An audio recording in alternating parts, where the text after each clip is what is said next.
last meeting of the Tirana Municipal Council has been accompanied by debates on the law of the National Theatre, with opposition councillors demanding that the Parliament withdraws the law and return power to the Municipal Council. Concerns have been raised about the kinds of business practices utilised by suppliers of food to kindergartens, hospitals and prisons, with Agriculture Minister Peleshi stating that flagrant abuses have been found. The instability of weather during June and July and economic inefficiency are believed to have led to a decrease of around 30% in the number of tourists on the coast of Shëngjin compared to last year.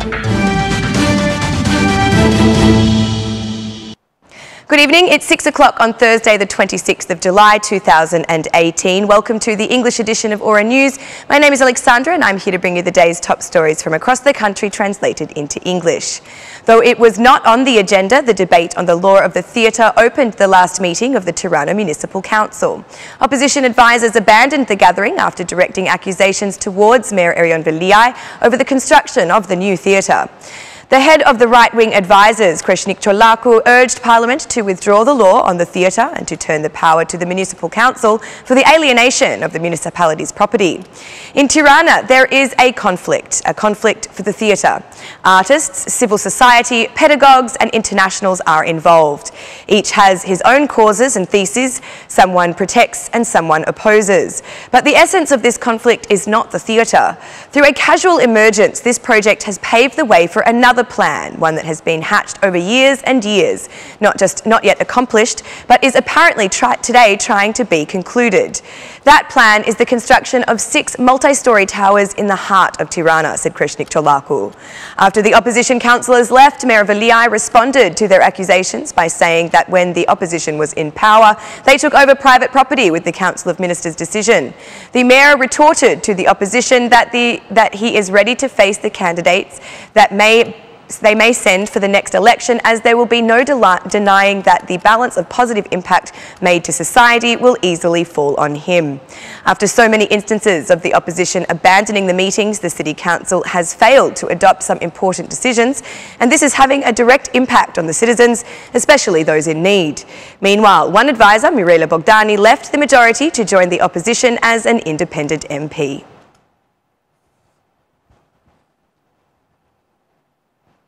54 well-known artists have sent President Meta a petition asking him to enact the law that will pave the way for the construction of a new theatre.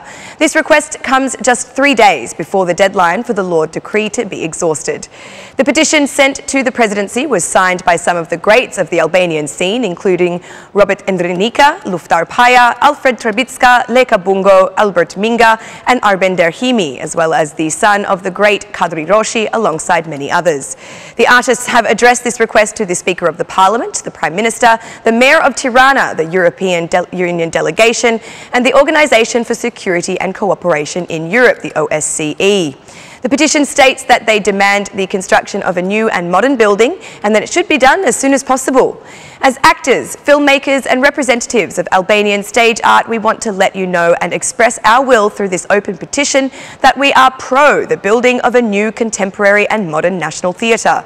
It serves the entire artistic theatre community and the art-loving public. We reiterate that we are pro building a new modern and contemporary national theatre on its ground and without affecting 1 centimetre of this property. Let's not lose time, but instead give Tirana and Albania the national theatre of the future, it was written in the petition. On the list of artists who asked the President to enact the law also included Guzman Paya, Erion Isai, Gent Hazizi, Violeta Trebitska, Genti Kame, Ledi Olako, Roland Saro and more.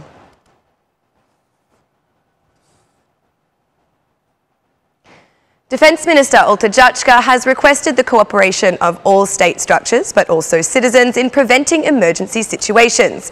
During checks of the emergency fleet capacity in Durrës, Jachka emphasised the necessity of preventing situations, mainly fires, which in recent years have destroyed thousands of hectares of forest. I am here today to ensure our government and our citizens that the Defence Ministry and Armed Forces have taken on the burden of facing civil emergencies and will continue to engage in being close to the community for any threat to their security. They are also available when others are on vacation. This is the task we have taken over, said Olta Jachka. The minister warned that there would be severe punitive measures for any intentional arson. An improperly laid cigarette may turn into the tragedy, the likes of which we have just seen our neighbour suffer. I want to issue an appeal to everyone that any abusive action committed by negligence or worse still deliberately will receive proper punishment from the relevant bodies, said Oltajachka. In his speech for the first time as Director of Civil Emergencies, Haki Chako said that municipalities should also play an important role in dealing with emergencies. With amendments to the new law, civil emergencies are part of the Defence Ministry.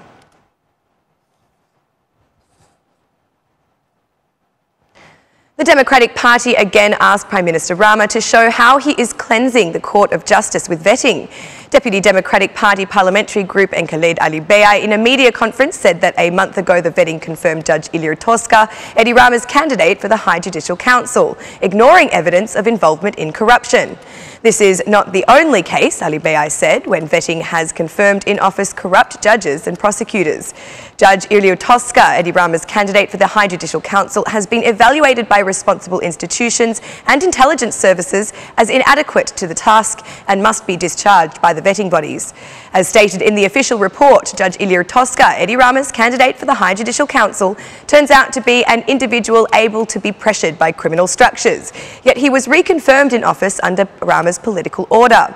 Albanians must know that the official intelligence report is based on a voice and image interception where Judge Ilir Tosca is involved in corruption. According to the materials available to the vetting bodies, the State Intelligence Service had sent to the highest authorities at that time, President Alfred Morsiu and Minister of Justice Fatmir Jafai, audio-visual material proving that Ilir Tosca, then Chief Inspector of the High Council of Justice, had received the money by an employee of the Ministry of Interior so that he would not issue disciplinary measures against another corrupt judge. Despite this grave and shocking instance where Judge Ilir Tosca was caught red-handed for corruption, the vetting body reconfirmed the judge, who happens to be Eddie Rama's candidate for the High Judicial Council, in office, said Enkaled Ali Bey.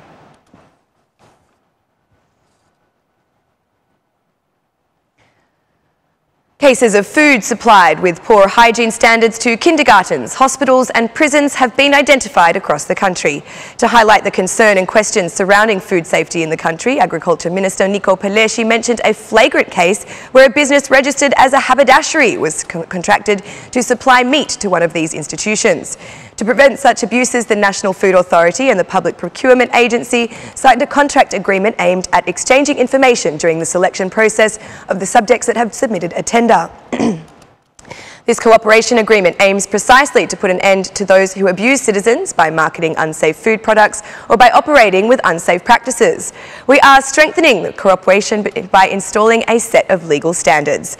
Only if a subject is confirmed to have met these standards can the green light be given to participate in public procurement and public tenders for the supply of these institutions. I do not want to worry anyone now, but I will have to say that the National Food Authority controls for this category of subjects and operators will be special, said Nico Peleshi. Director of the Public Procurement Agency, Redia Kashta, stated that higher standards should be created to increase the safety of food supplied to these institutions. The purpose is to guarantee that consumers are expecting the quality they expect and demand. The first step is to set the standards to determine the right criteria in order to give us the right products. For that, a close cooperation with the National Food Authority is needed in order to establish basic standards that will form the basis of legislation in this field. In respect of procurement legislation, the basic criteria will be established and will be obligatory for each institution wishing to submit a bid. The next phase will involve verifying the contract and its implementation based on the conditions under which it has been tendered, said Randia Kashta. Recently, large quantities of meat and dairy products contaminated with salmonella have been found in the country, posing a significant risk to the health of the citizens.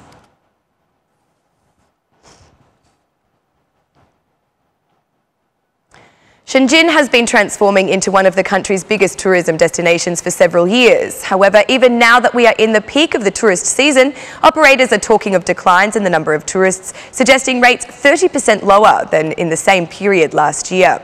The data is not official, but the low number of holidaymakers this season is simple to verify. Some of the touristic operators relate the situation to poor and unstable weather, but there are also those who find the cause to be relating to economic situations as well. Tourism in Shëngjin seems to be affected by two other negative factors, the lack of professional workers and the lack of tourist guides, although operators say they have improved conditions somewhat. The municipality of Peleshi states that Shëngjin receives the utmost attention in regards to cleaning measures and even for other services, though the council declined to comment further as to the reasons this phenomenon may be occurring on the Shëngjin coastline.